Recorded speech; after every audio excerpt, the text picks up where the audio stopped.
Hi, welcome to the Creative Cow DSLR Essentials podcast. This is part 2 in our series on shooting time-lapse. So if you skip the first episode, that's going to go over the gear you need. But today, we're going to talk about practical shooting techniques.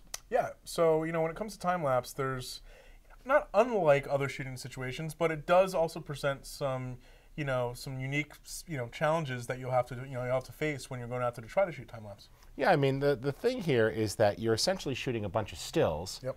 Over a long period of time. I know that seems simplistic, except over that period of time, exposure might need to change. Yeah, there's a lot of issues, and I think the first issue that we should probably start with is this idea of the format that we're going to shoot with, right? Yeah. This idea of JPEG or RAW shooting. Now, of course, this differs entirely from all the stuff that we've talked about shooting video with, right? Because video, we're shooting, some H.264 at 1920 by 1080, whatever.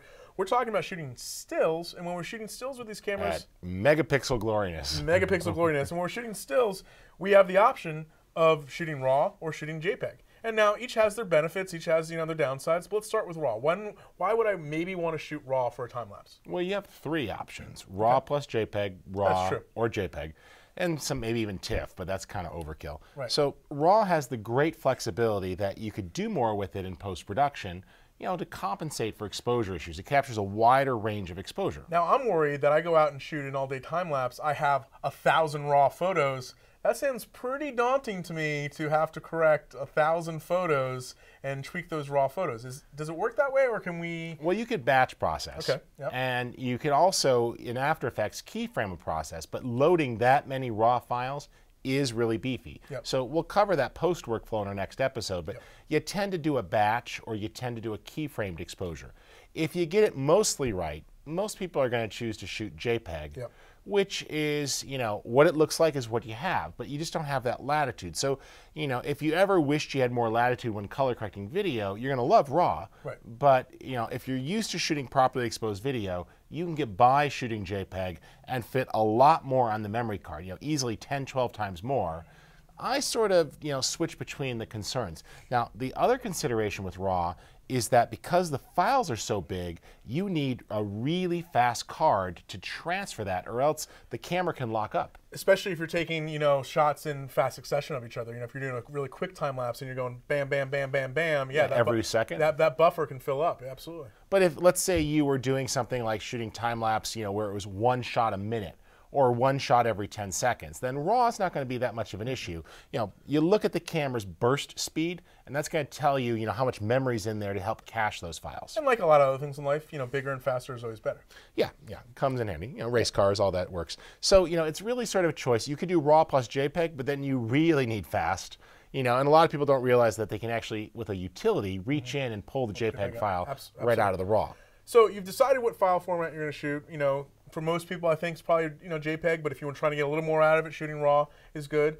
But then the next thing comes up, what do you shoot with time-lapse, right? I mean, obviously, if I'm shooting time-lapse, whatever, and I'm shooting, a still life sitting on a table, not going to make for a very interesting time-lapse. Well, if it was fruit and you shot it for a week and it went from nice to moldy. That's true. There's bugs crawling all over it, right? Right. But the subject that you choose for time-lapse makes the difference between a very emotive-looking time-lapse and something that's just kind of eh.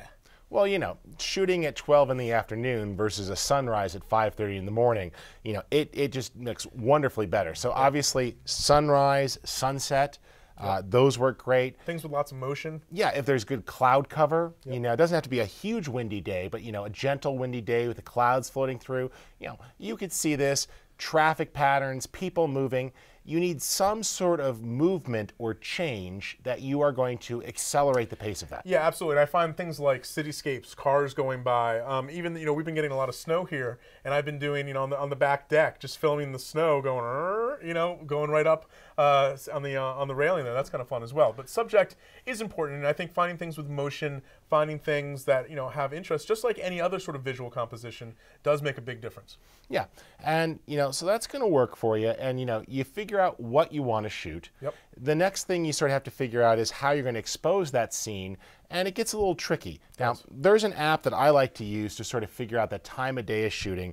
I've got an app on my iPhone called Sunseeker, and it allows me to actually pick the location. I could turn the camera and look through in sort of enhanced reality view set the date that I'm going to be shooting. So maybe I'm there scouting a week before. I could set it a week forward, and it's going to show me the literal path of the sun as an overlay on that horizon. And I could plan, oh, where am I going to shoot? Where's the sun going to be at sunrise? Oh, it's going to be there. Okay, let me compose the frame. And it totally lets you cheat. It's a little bit of pre-production before you get out there to do the shot. Yeah. Yeah, and what's nice about that pre-production is you don't have to actually show up at the exact time you're going to shoot. Right. Because otherwise pre-production is kind of useless. Like, oh, I want to get the sunrise, and you get all set up, and you go, oh, the sun's coming up over there. That didn't really work because I'm pointing this way. Sure. So, you know, you want to figure those things out. And, you know, sort of the next thing you figured out, we touched on this in the last episode, is the number of exposures you need. I think this is the hardest part for people, right? Trying to figure out the math involved to create a time lapse that fits their needs. Yeah, and what we try to say is, you know, you got to think about the period of time that you're covering. So, you know, for example, let's say you were filming a 4-hour period. That's going to be 240 minutes or, you know, 14,400 frames. Right. And then you say, okay, well, we've got all this, and you know, I'm going to be shooting this and delivering at 30 frames a second. Right. So if you do that, and you want to get the end result of a shot that runs 12 seconds long, well, what you basically do is you take, you know, that original number, you know, you got the 30 frames per second. So, okay, I got 12 seconds at 30 frames a second. I need 360 frames. So you kind of lost me already because I'm not very good with math. That's the math. Right. I have found that I think using things like on my iPhone, I have a great little time-lapse calculator that will let me plug in all those particular numbers and go, calculate, and I got the answer. You know, so there are tools out there that help you with it. And obviously, what I find typically for time-lapse, I'm going to be exposing between every second and maybe every 30 seconds for most time-lapse. Sure. Unless you were trying to do something insane like take, you know, you're shooting out your back window and you shoot 1 frame every hour for a year. Right, of course. You're not going to do every 1 second because you'll never be able to have enough memory for that, right? Right, so, you know, that's going to give you multiple frames over time. The tricky part is, how do I expose? Well, it gets a little bit difficult because you sort of have to gauge, well, right now it's really dark, but the sun's going to come up, it's going to get brighter. It's pretty easy for a condensed time lapse. If you're doing, say, you know, something in the middle of the day, some clouds, and you're going to be recording for, you know, 2 hours, light's not going to change all that much midday, right? But if you're going, say, from sunrise to sunset, yeah, then it gets a little tricky with exposure. Well, even a sunrise, if you're going from before the sun's come up to its, right, you know, yeah, sure, until it's full brightness. Yeah, you're going to have to adjust. And what we typically say is you're going to shoot a little bit dark to begin with, and then as it opens, it might get a little bit bright. And this is where that raw kicks in, being nice, if you're nervous. You know, so one insurance policy is to shoot raw. Right, because you can cover those highlights if they get blown out. Right. Another insurance policy is to use a second camera on different settings.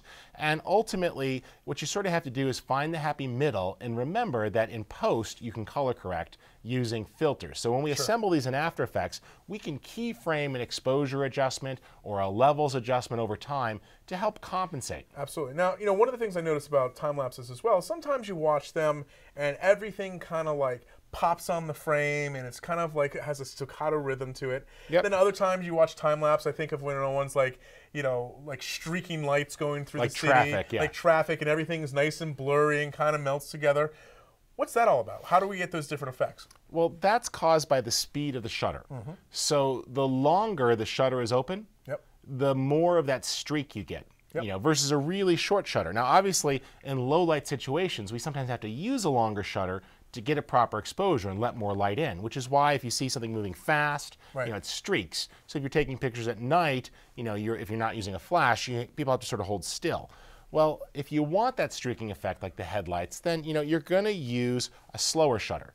You know, and that's going to be fine. If you want to get a crisper sort of time lapse, then a shorter shutter speed. Right, now, it does also have, you know, has the problem, for example, if I wanted to get that nice smooth motion, but I'm out in the middle of the day, I might have to think about popping in an ND filter or something like that, so where I can shoot with a slower shutter speed and not overexpose the shot. Yeah. So once you sort of think, okay, I figured out what I want, I've framed it, I've set the exposure, and my little cheat, if my brain is just hurting, I'll drop into aperture priority mode. I'll fire off a still, and then I'll look at the settings the camera determined, and then I'll flip back into manual and set that manual. Let the camera meter for you. Absolutely. And the thing is what's important is you got to get out of any of these automatic modes, because if you are in like an aperture priority mode or shutter priority mode, the flicker and the changes will be crazy. Yeah. The camera's going to keep making changes as you shoot, as the lighting changes, and you got to make sure that you get everything in manual. So you remember on the side of the cameras there, you're going to have continuous, single autofocus or manual.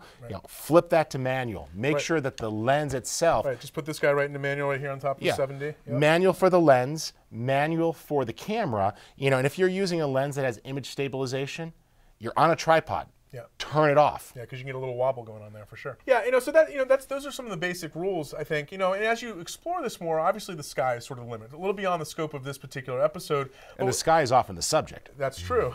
But if you get more sophisticated, there's a lot of very cool things that you can do. You mentioned bracketing, so you can manually choose which exposure is going to go in.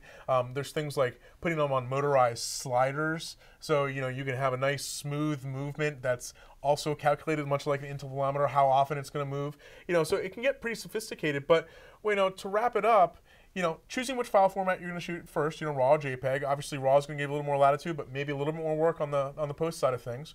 Choosing a subject that, we find that shooting subjects that have some inherent motion into them make for a little bit more interesting thing. People, traffic, weather, sun. Right. Scheduling that time, right? Knowing where the light's going to be, where it's, where the sun's going to be, even the weather, looking out what the weather's going to be like that day. Love the iPhone. Hour by hour forecast with the Weather Channel app. Yep. Got my, sun path calculator so I can see exactly where it's coming from. Absolutely. Figuring out exactly what you're going to need in terms of how often you're going to take shots and over the course of how long the duration is going to last. And then after you figure that out, it's all about setting up the exposure properly, right? So, typically going on the darker side of things a little bit will help you, especially if you're shooting something that's going to go over the course of a whole day and things are going to get really bright. But also keep in mind this idea of shutter speed, right? So the shutter speed is going to sort of influence not only the exposure of the shot, but also influence the motion in the shot, right? So a slower shutter speed is going to give you more smooth sort of, gooey kind of motion, where faster shutter speeds are going to give you that sort of pop on, pop off kind of staccato effect. So hope you guys got the hang of it here. It's really not that hard once you get out there. Yeah. What I find is you will screw it up, then you're going to screw it up again, and then probably one more time, and then it's just going to click and it's going to work.